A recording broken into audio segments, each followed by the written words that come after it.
Olá, boa tarde. Começa agora o JTV UFMA. Vamos aos destaques de hoje. O município de Raposa atrai turistas nas férias de julho, com belezas naturais e passeios pelos manguezais. Brincadeira, esporte e aprendizado marcam a tradicional colônia de férias do SESC. Conheça o projeto ADAPO, que beneficia crianças e adolescentes no bairro Novo Angelim, em São Luís.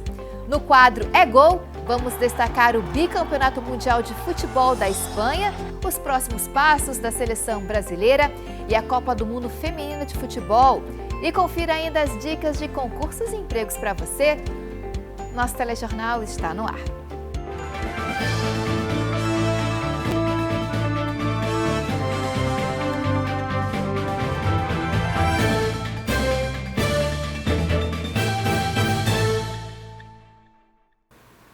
Segunda-feira, 20 de julho, vamos aos destaques de hoje com o Giro de Notícias.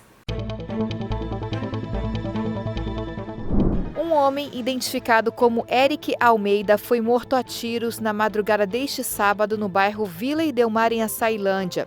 Ele estava em um bar quando foi surpreendido por um homem que chegou de motocicleta e efetuou vários disparos. O crime foi registrado por uma câmera de segurança e tem características de execução.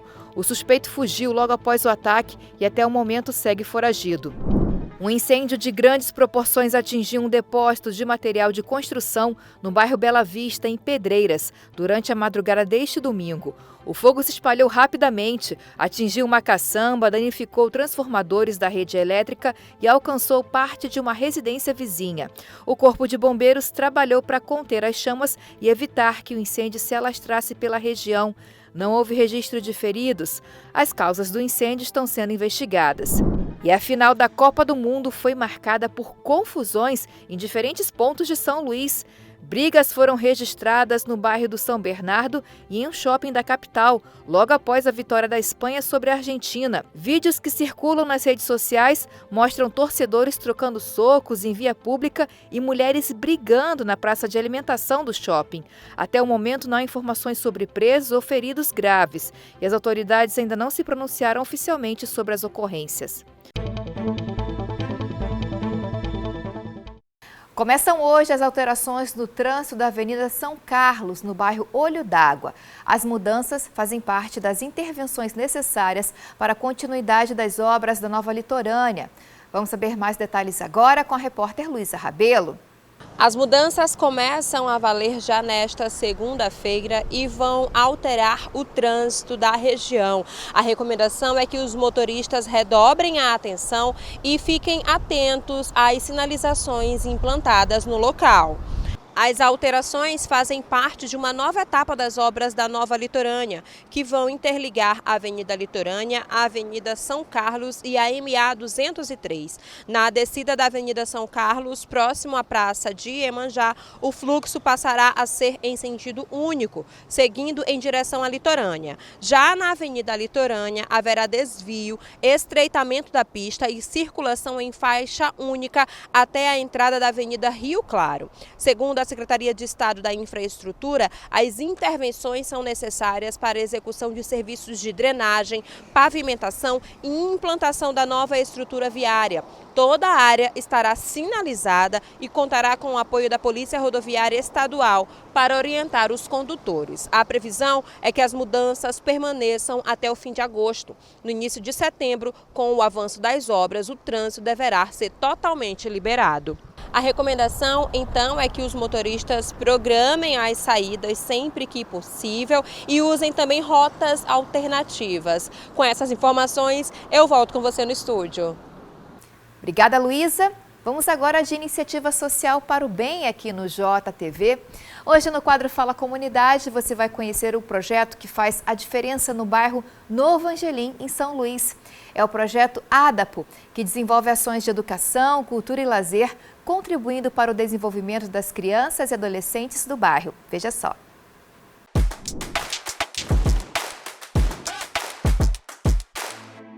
Em 2020, no auge da pandemia, um grupo corajoso de jovens moradores do Angelim se reuniu para buscar soluções que pudessem diminuir os impactos causados pela Covid-19, entre eles o desemprego, a falta de saúde e a insegurança alimentar. Surge então o Projeto ADAPO no dia 8 de junho de 2020. É a iniciativa que a gente conhece agora no Fala Comunidade. O nome ADAPO vem da cultura iorubá e significa união e aliança, palavras que resumem bem a atuação dessa iniciativa na comunidade. Hoje, dezenas de jovens do bairro são envolvidos nas atividades do projeto. ADAPO vem do iorubá, significa união e aliança, né? E é o que a gente vive na prática, isso. Entendendo que a comunidade, e principalmente que a comunidade é uma comunidade periférica, então ela reflete uma identidade negra em sua maioria. Então o ADAPO ele carrega isso na sua identidade, entendendo que o seu público também reflete um pouco do que a gente é. As ações se organizam em 3 principais eixos: educação, cultura e lazer. A partir desses pilares, o Instituto desenvolve projetos estratégicos que promovem atividades lúdicas e educativas, ampliam o acesso à cultura e valorizam a expressão artística e valorização da identidade cultural de crianças e jovens. A primeira ação ela nasceu de forma emergente, né, para atender a família como um todo, mas ao longo do tempo a gente entendeu que o nosso público-alvo ele era especificamente as crianças e adolescentes, entendendo que a gente, atuando com as crianças, a gente atinge a casa e a família como um todo, né? Então a gente, a partir daí, passou a desenvolver os projetos a partir disso, em ambientes tanto limitados ou focados como o nosso próprio quintal, né, um espaço um pouco limitado, como um ambiente como a rua, que é um ambiente um pouco mais amplo e a gente consegue atingir mais crianças, né? A filosofia que orienta essas iniciativas é a da infância encantada, que busca proteger e valorizar a infância, reconhecendo a importância do brincar, do pertencimento territorial e da identidade periférica. O ADAPO ele surgiu, a princípio, como uma ação emergente, né? Mas ao longo do tempo a gente vai observando os impactos que a gente vai causando, aonde a gente tem mais resultados. E isso, querendo ou não, valida um pouco do trabalho que a gente faz. Então, hoje, inclusive, tem crianças, tem adolescentes que um dia participaram de atividades que a gente realizou apenas como crianças, mas hoje eles já estão participando como monitores, como agentes, realmente participando, e a gente percebe que esse interesse despertado dentro deles de poder participar, de poder ajudar e contribuir um pouco para a própria comunidade deles também é um pouco da validação do trabalho que a gente faz e, consequentemente, impulsiona a nossa própria missão, né? Dessa forma, a organização se consolida como um importante agente de transformação social, incentivando o desenvolvimento humano e a construção de novas perspectivas de futuro para crianças e adolescentes.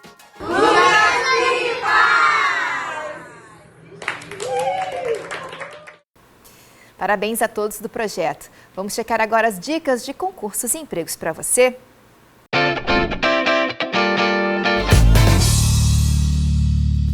O Senai do Maranhão está com 180 vagas gratuitas para cursos técnicos em São Luís e Açailândia. As oportunidades são nas áreas de panificação, redes de computadores, sistemas de energia renovável e metalúrgica. Em São Luís, as inscrições são presenciais e seguem até 24 de julho. Já em Açailândia, o prazo vai até 14 de agosto.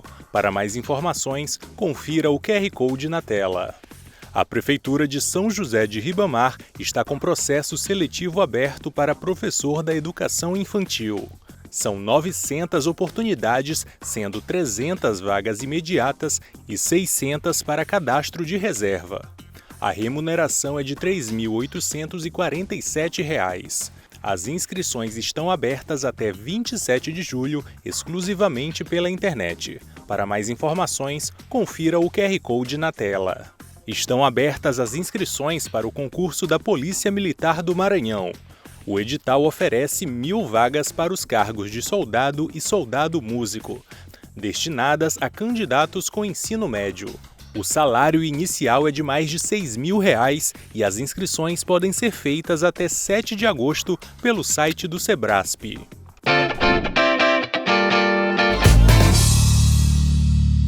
Então ficam as dicas.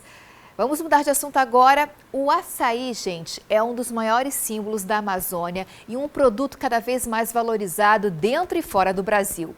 Uma descoberta recente e inédita promete ampliar ainda mais o potencial desse fruto. Pela primeira vez, pesquisadores conseguiram sequenciar o genoma do açaí. Um avanço que pode impulsionar a produção, abrir novos mercados e estimular o desenvolvimento de novos produtos. Confira na reportagem da TV Cultura do Pará, emissora integrante da Rede Nacional de Comunicação Pública.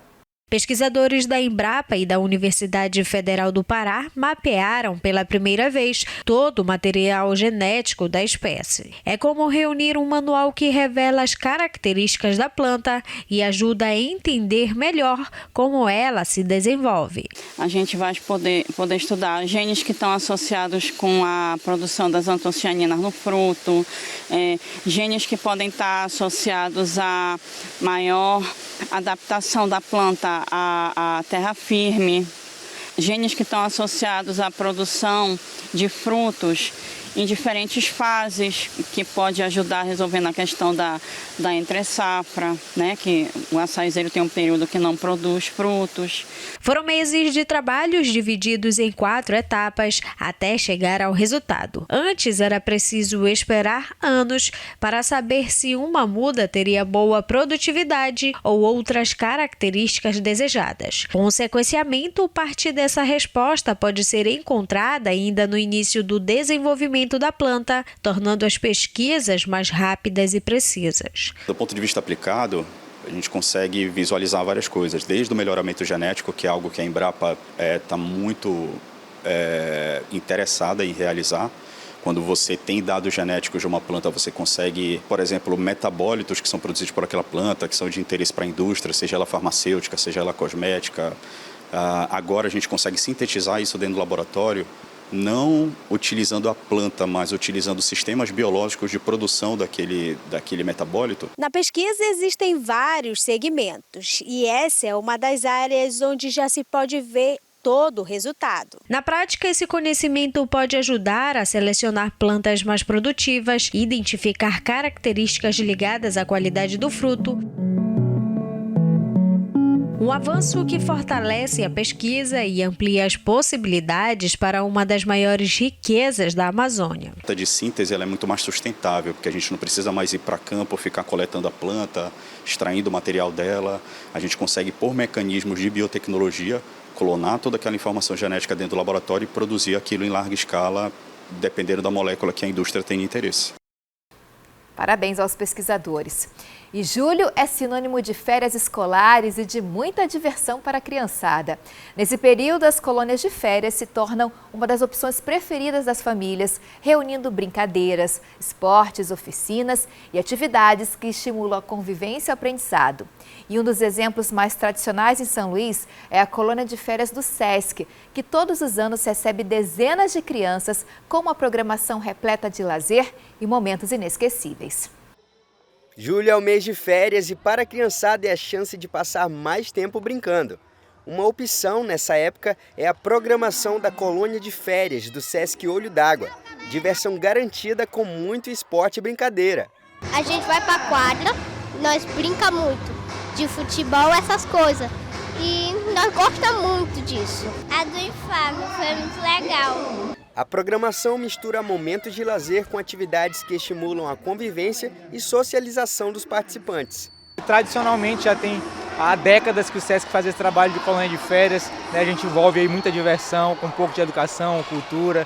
E esse ano em especial a programação está maravilhosa.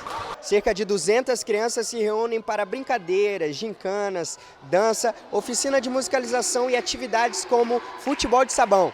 Tudo isso para cultivar da melhor forma esse período de férias. A gente procura trazer, por exemplo, a dança, para elas terem uma vivência motora maior, para elas terem coordenação motora, a atividade de circo, para elas vivenciarem essa parte de equilíbrio, delas aprenderem a fazer malabares, para elas terem noção do corpo delas. Atividades recreativas que integram aprendizado e socialização. Brincando, as crianças desenvolvem habilidade e coordenação motora. mas para elas o que mais importa é a diversão. Pega-pega, esconde-esconde, futebol, essas coisas, sabe? Eu gosto de futebol e da argola e de tudo.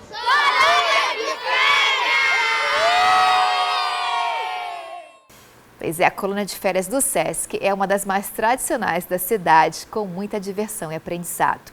E por falar em férias, uma sugestão de passeio em família fica bem pertinho de São Luís, que é o município de Raposa. O local se destaca como um dos destinos mais procurados por quem busca contato com a natureza, gastronomia à base de frutos do mar e passeios pelas ilhas e manguezais. A repórter Luciana Rodrigues mostra por que a cidade também é um dos principais atrativos turísticos do Maranhão.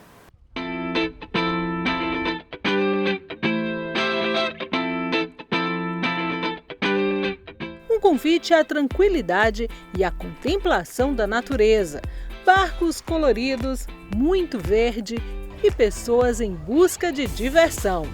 E toda essa beleza natural a menos de 30 quilômetros de São Luís. Raposa é esse pedacinho do paraíso que aos poucos vai sendo descoberto pelo turista.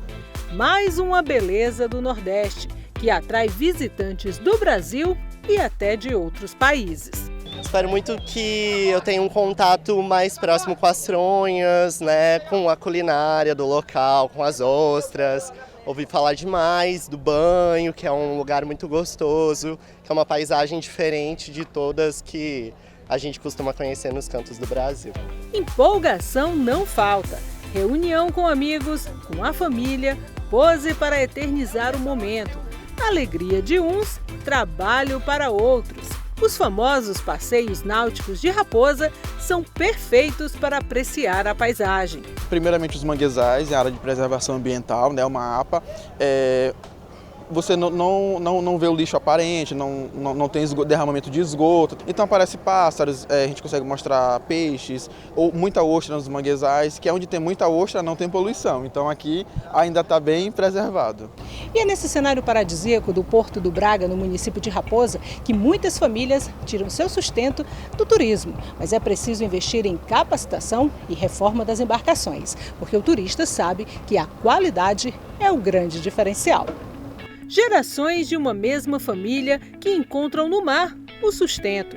Tradição que foi se adaptando para melhor receber quem visita a cidade. Começou com embarcações mais tradicionais, embarcações de pesca, as famosas bianas, que são algumas dessas que a gente pode ver por aqui. E foi, com o tempo foi estruturando. A gente tem hoje um turismo mais profissional, um turismo mais seguro, com pessoas mais capacitadas para oferecer o melhor para o cliente. Além da natureza, Raposa tem a arte do trançado da renda de Biuro. Tem culinária que deixa saudade em quem chega e não vai ficar. Tem paz, tranquilidade e tem o seu Humberto, apaixonado por esse lugar. É bom porque aqui é tranquilo. Você não se preocupa com assalto, não se preocupa com violência, não se preocupa com trânsito. E você pode pescar um peixinho e fazer um cozido tranquilo. Peixe fresco, sem custar nada, só. Além do prazer de comer bem, você tem o prazer de se divertir e esquecer as preocupações que a vida nos traz todo dia. É hora, então, de colocar esse lugar no roteiro turístico das férias ou daquele final de semana inesquecível. Motivos não vão faltar.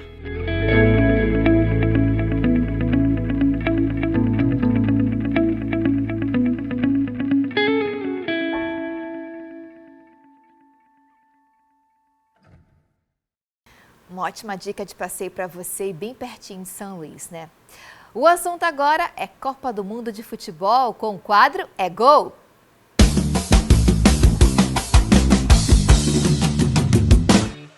E comigo nos estúdios, Paulo Pellegrini, jornalista da Rádio Universidade FM. Paulo, boa tarde. Segundou com aquele sentimento de que a Copa já deixou saudades, né, Paulo? Olá, Ana. Olá a todos. Exato, foi bom enquanto durou, né? E agora a gente volta à nossa realidade do Brasileirão, do VAR. Pois é, dos jogos locais. Bom, para a gente começar esse bate-papo, primeiro vamos destacar a disputa do terceiro lugar entre Inglaterra e França, um jogaço marcado por 10 gols. A gente viu uma França atípica no primeiro tempo, né?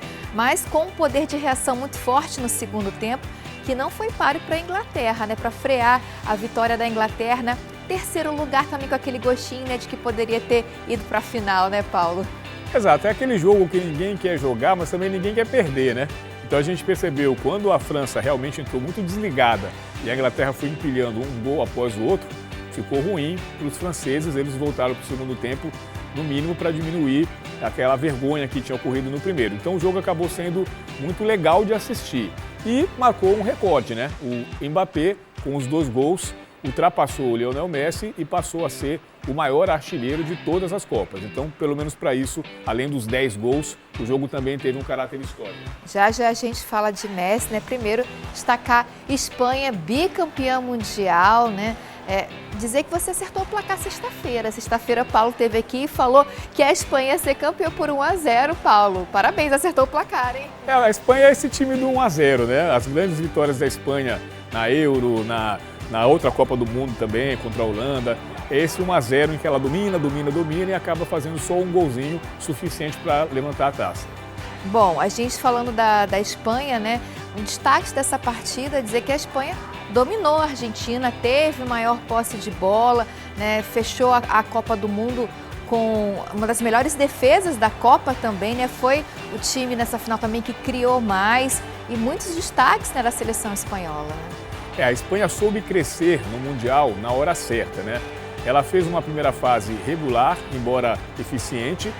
A Copa foi se tornando a chamada Copa dos protagonistas, porque os craques das outras seleções estavam ali fazendo gols, decidindo partidas. E a Espanha, na hora certa, também porque esses craques foram se apagando ao final do Mundial. O Harry Kane começou a subir, o Mbappé na semifinal foi anulado, o Messi ontem também não conseguiu jogar. E aí o coletivo da Espanha falou mais alto.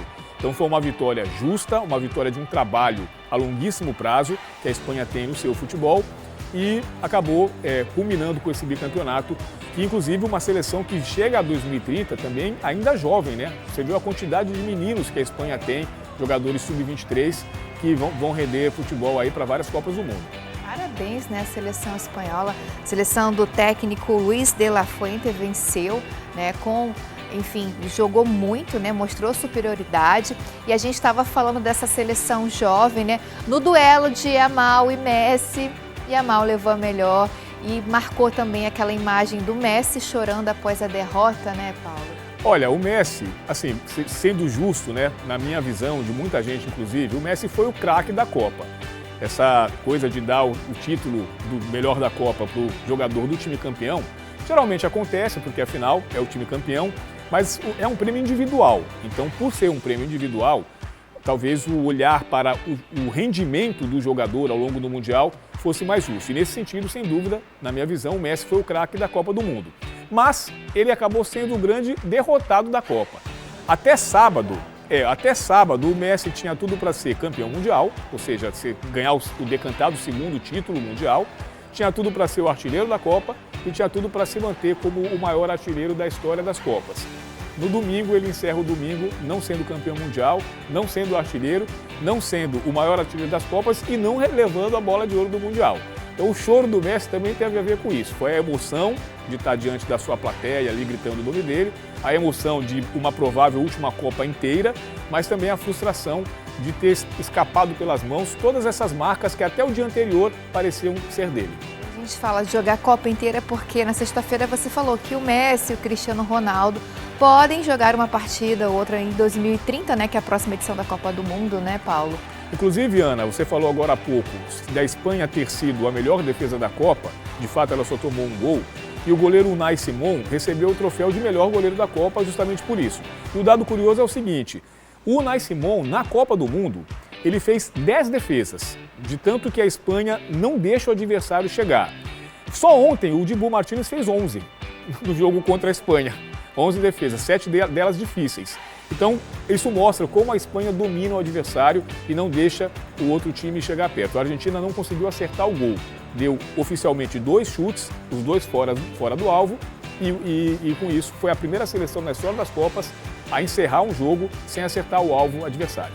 Pois é, então agora celebrar, né, Espanha bicampeã, as outras seleções começarem a fazer um trabalho para 2030, né, e a gente fala de todas, inclusive as seleções que foram destaques assim que a gente diz, surpreenderam muito, né, Cabo Verde, Egito, com as outras seleções que a gente pode destacar também, Paulo, inclusive a nossa, a Noruega e a nossa também, né, vamos falar então agora do futuro da seleção brasileira, os caminhos que o Ancelotti vai ter que percorrer, né, para voltar a gente ter o sonho do Hexa, né, Paulo?